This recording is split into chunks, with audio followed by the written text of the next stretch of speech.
What's up, everybody? My name is Vincent. Welcome to Cryptolution, where we talk about everything under the moon in the crypto universe. Today is Wednesday, February 7th. Now, in today's video is a very important video over growing concern over something called SIM swapping. Now, what is that all about?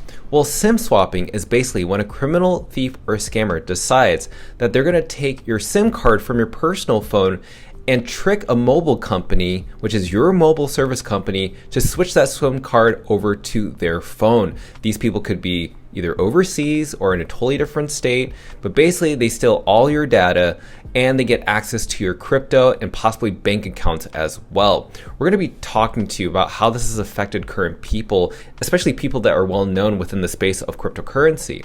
And also, I want to tell you what SIM swapping is all about. I will also be sharing my own personal experience of what happened when I was first SIM swapped and all my money was taken. But most importantly, at the end of the video, I want to share with you some key points of how you can prevent this from happening to you. This is a really short and concise video, so we don't want to waste any time. Let's get right into it. So by supporting the channel, please smash the like button, subscribe to the channel. Don't forget to join our Patreon page. And most importantly, please be careful with any of the scammers down in the comments below. I will never reach out via WhatsApp, Telegram, direct messaging, or email. So please be careful and invest safely. So guys and girls, let's learn about SIM swapping. So this was provided by the Security National Bank. So it kind of all starts with the first stage, right? If this is a scammer, attacker, thief, whatever you want to call them, they basically will collect your data, your basic data that is available online. It could be your name, your address, maybe your social media accounts. But what they'll do is they'll take that basic data and they'll call your phone company. Now, your phone company could be T-Mobile, AT&T, Verizon. Most likely, what I've noticed is that some of the SIM swapping, surprisingly, has been happening with T-Mobile. So what they'll do is that if they're not around, they'll probably call your mobile service company, aka either AT&T, T-Mobile, whatever, and they will call them saying, hey, guess what? I dropped my phone in a river and I need a new phone because I'm stuck out here in the wilderness and I need to use a phone as an emergency. Can you please transfer all the data to my new phone that I've just bought? Basically, they're asking the service provider to SIM swap on behalf of the attacker. You'd be surprised, but this actually does happen more commonly than you can imagine. So what the operator will say is, for sure, because we support our customers, because you provided your basic data, if it's your address, your name, your full name at least, and maybe your partner's name, who knows what it is, they will gladly help that thief out. And that's the crazy thing about this. And this could be happening while you're at work. Maybe you're at your kid's baseball game, or you're in a movie theater, and maybe you are sleeping.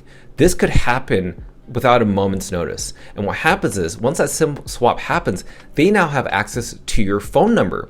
So what they'll do is they'll probably go to the bank that you probably work with. If it's Chase Bank, if it's Wells Fargo, if it's Bank of America, if it's some other regional bank, they now have access to your bank because, say for instance, if they cannot access your bank account, then what they'll do is they'll call the bank and say, hey, I'm having a hard time accessing my bank account. Can you please send me a passcode to my phone number? And that bank will gladly help them because they think it's you. And so they'll use that specific digit phone number or security code or email, whatever, and they'll basically use that to get inside your bank account because now they have a way to restart your password, restart your username. And also that goes for cryptocurrency as well, because now they have access to your email account and your phone number associated with your cryptocurrency. If it's, a centralized bank such as Coinbase or Kraken or anything else, that's how they have access to it. So that's why we never encourage you to have your seed phrases for your Ledger or cold storage wallets or even your hot wallets in your email. What's even more shocking is that this just doesn't happen when people call from overseas. They even sometimes show up in person to the mobile store disguised. And they'll say, hey, guess what? I have this new phone that I have, but I lost my other phone. Is it possible to transfer all my data over to this new phone since I can't find my old phone? And the surprising thing is, the people that work at that mobile store will most likely help that person out if they provide any basic data that they need to confirm that it's really you, which it really isn't because they're impersonating you. And then you wake up one day, you find out all your funds are taken out of your bank account and your funds are taken out of your cryptocurrency. Now, I want to share with you personally what happened to me when I was SIM swapped.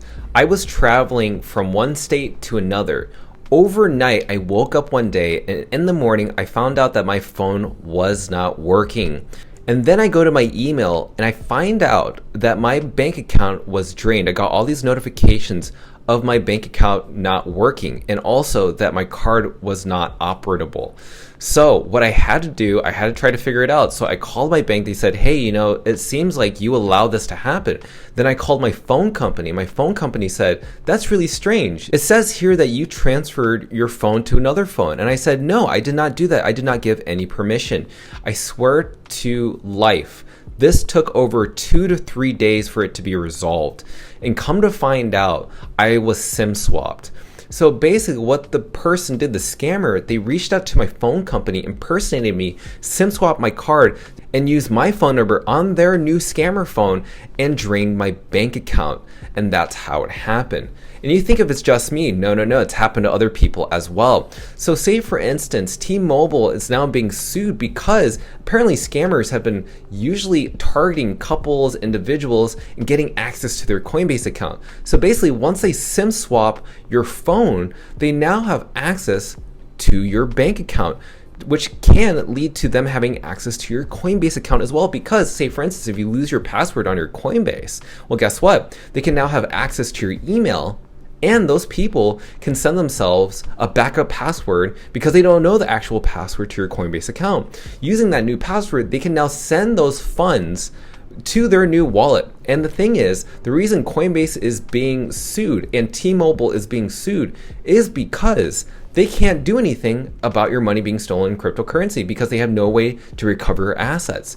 In America, there is no regulation and there's no insurance, meaning if you lose your funds, there's no insurance to cover the losses. That's the unfortunate things. With banks, they have a limit, roughly around $250,000 in insurance as a customer. So if you lose $10,000, yeah, it may take a few weeks for it to be resolved in terms of your claim or case, but you most likely may get your funds back. Again, it's case by case scenario. I've seen some people end up not getting their money back or only getting some money back from their bank, and that's based on your bank. Is your bank a regional bank or a major bank? That's a big difference. Now, if you don't know, this is InvestAnswers. He has publicly shared with us within the past 24 hours that his Twitter was hacked. Now, this guy is a huge OG in the space. He's actually educated people on how to provide extra layers of security and never connecting their wallets to suspicious websites. This is all related to crypto. But yesterday he was hacked, and he doesn't know exactly how it happened, but it had to do with SIM swapping. Somehow they were able to SIM swap, transfer his data onto a different phone, and they got access to his Twitter account. Now his Twitter account is completely monitored by the scammers. He has no access to it, unfortunately, so be careful not to click on any suspicious links or get your wallet drained. But even somebody like InvestAnswers, aka James, has his Twitter hacked. Even with the US Security Exchange Commission, they had their Twitter account hacked because of SIM swapping. This is a major government body, and they did not have two-factor authentication, which is kind of crazy. So let's go on to another thing, because NFTs and cryptocurrencies kind of fall in line with this. Now, this may not be involved with SIM swapping exactly, but it kind of does. Now, the reason I talk about NFTs and cryptocurrencies and how that can be hacked due to SIM swapping is because if you connect your wallet, if it's a cold storage wallet or if it's a hot wallet, you can potentially get your funds and NFT assets compromised, which leads to all of your things being drained and stolen, and you can't get that back. So sometimes people who SIM swap get into your email and they're able to sign into your crypto accounts using the basic data, and they find out what your wallets are, if it's a hot wallet or a cold storage wallet, and get access to your seed phrases. This is why it's really important never to take pictures of your seed phrases on your phones, to have documents online of your seed phrases to your hot wallets or cold wallets, because they can get access to your email through SIM swapping. So now that you've stuck around to the very end of the video, let's learn how to prevent these things from happening to you. Now, because I'm sharing this with you, please, this is not the solve all case scenario.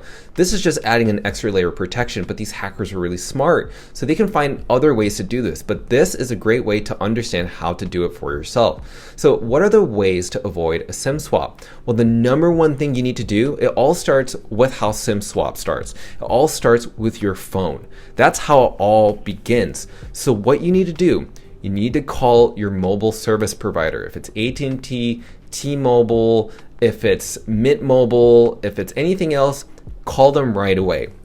What you're going to do is that you're going to request a unique 1 to 2 word passcode. Why is this really important? This is going to be a unique passcode that you're verbally going to share with your service provider. Now, this is what hackers cannot do. They do not have this information because with SIM swapping, they have access to your phone. But in order to prevent them to having access to your phone to SIM swap, they need to have this passcode that you've uniquely created. So I've used an example such as hash browns, right? It's either 1 or 2 words, but that's the secret phrase. And you just tell your service provider, hey, I've heard that there's been a lot of SIM swapping going on, and I want to provide this extra layer of security because I've heard that these people have gotten access to people's bank accounts, requesting passwords, using my phone number, and it's devastating. Can I create a unique passcode? Now, the service provider is going to ask you for that passcode, and you give them the verbal passcode. Now, make sure not to share this passcode with anybody else, and make sure to not forget it. Write it down on a piece of paper, or just keep it to yourself by memory. But it's most important that your mobile service provider does do this for you. If your mobile service provider says, no, we do not do that, then you need to switch your mobile service provider to someone else that does. These mobile service providers should know exactly what's going on right now. They know what SIM swapping is, so this is what you need to do right away as soon as possible. Then the second layer of protection is installing a 2FA, also known as a two-factor authenticator on your phone. Some people use Google Authenticator, so this basically creates a unique 6-digit code every few seconds. So it's really impossible for somebody who's trying to hack into your account, if it's Coinbase, if it's cryptocurrency, if it's bank accounts, because the 6 digits changes every few seconds. And then number 3, you need to remove the phone number that's associated with your crypto and bank account from your email recovery. Meaning, say for instance, if you have your phone number listed as a backup recovery system, then basically what a hacker could do is they go into your Google account, Yahoo account, or MSN account, they type in your email, and because they type in the wrong password, they can request a new way to have access to your email. And the way they can do it is having a text message sent to their phone number, which is now the scammer's phone number, which they SIM swapped. And now they can use that temporary passcode to enter into your email. That's crazy, right? It happens. Now, one way you can do this is possibly, if you have a partner, if it's your wife or husband, or possibly a family member who you certainly trust, who you know you're going to have communication with and have complete trust with. You give them your phone number as a backup that's connected to your financial accounts. So basically, if you have partners or family members that have not touched your accounts or not associated with crypto, not associated with your bank accounts, well, that's a great way to have a backup system, right? So if, say for instance, you go through this scenario, you can actually contact your close ones, if it's your partner or family members, and they can help make sure that you have that extra layer of protection. This is, again, you have to do your own diligence. Everybody's case is very different from each other. Now, when it comes to hot and cold storage wallets, right? Some people use delegate wallets, which is an extra layer of protection. Basically, they use a hot wallet to represent their cold storage wallet or other hot wallet. And basically, there are some websites that you can use, basically warm.xyz or delegate.xyz. So basically, you will enter in the address of your hot wallet. And so the hot wallet acts as a representation of your cold storage wallet. Basically, it represents all of your safe assets, all the assets that you care about that is worth money. That hot wallet acts as a fake representative of your assets, if that makes any sense. So if you connect your delegate wallet to, say, for instance, a suspicious website, if anybody wants to drain your funds, they can't, because right now they only have access to that hot wallet, the fake one. They don't have access to the actual cold storage wallet that has all of your assets in it. So that's why delegate wallets are really important for NFT related things or cryptocurrency related things, depending on which wallet you do use. Now, there are Ethereum based wallets that I do want to talk about. Now, if you've ever connected your Ethereum based wallet, if it's MetaMask or whatever, to any suspicious website or even a really established website, right? If this is going to be, say for instance, Uniswap or maybe an NFT marketplace, you may want to go to revoke.cash. So revoke.cash, what it does is, because you trade on Uniswap, or if you trade on NFT marketplaces, usually those marketplaces ask for you to approve a transaction. And because you approve those transactions, you then provide that website access to your MetaMask wallet. This is the unfortunate thing about Ethereum-based wallets. So when you go to revoke.cash, you can basically revoke all those connections to those websites. If it's a transaction, if it's a trade, if it's a sell or a buy order, basically this is really important. Why is this really important? Because if you leave your connected Ethereum-based wallets to these old outdated websites, you leave your cold ledgers or cold storage wallets and hot wallets at jeopardy. And in fact, people have been hacked with cold storage wallets. Just because you have a cold storage wallet does not mean you're safe. They can still drain your wallet. This has actually happened recently with NFT Traders, which is a website that was outdated and people still had their Bored Apes hacked. Now, when it comes to Solana-based wallets, you just have to basically go to your Phantom wallet or any basic Solana-based wallets and go to the Connected Sites tab and disconnect any unnecessary or suspicious websites. Solana is a lot easier when it comes to this because it's a simple click of a button. Ethereum is a little bit more complicated, so I hope that this has been a little bit helpful. But if you have any questions, please join us on our Patreon page down in the link below.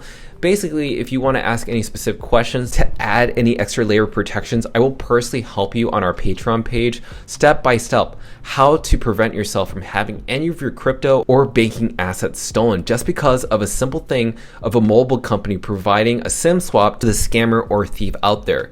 So let me know your thoughts down below, because again, your thoughts down below in the comments allow other people to understand their situation if they've ever been through this, or maybe your tips and strategies on how to move forward within this ever-evolving scamming space. But also be very careful with people in the comments below, because maybe one of those people may have a link, or maybe some of them are impersonating me, and they will ask you to click on something or contact somebody only for you to have your funds stolen. So be very careful with everybody in the comments below. That's why we request that everybody go on our Patreon page, because I am real and that is only a paid service. So that should be the best way to go through this all. So as always, if you want to support this channel, please smash the like button, subscribe to the channel. Don't forget to join our Patreon page to receive all the access to all the SIM swapping protection data that we can provide for you on a daily basis. Until then, see you guys and girls next time.